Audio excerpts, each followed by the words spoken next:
Wanahudumiwa vile inatakiwa na baadaye mama anaweza kufaidika, anapata mtoto, anatoka kwa hospitali, anaenda nyumbani kama ameshika mtoto. Na hiyo ndio madhumuni yetu ya kwake, na pia ya wale wanafanya huduma hapa kwa hospitali kuhakikisha ya kwamba huduma zimefanywa vile itakavyo. Kwa hivyo nashukuru ya kwamba nimeona the figures, hata nimeona kuna mwezi mmoja wa mama zaidi ya 200 waliweza kujifungua watoto hapa.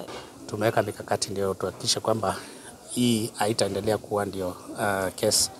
Ni kwamba daktari, nurses wale wako maternity vile tumewatrain kwamba wanaweza kuhandle huyo mama ambaye anajifungua, vile wajue vile watashughulikia mtoto akishatoka, kama kuna matatizo yote, kama ni shida ya kupumua ama nini, wanajua sasa vile watafanya.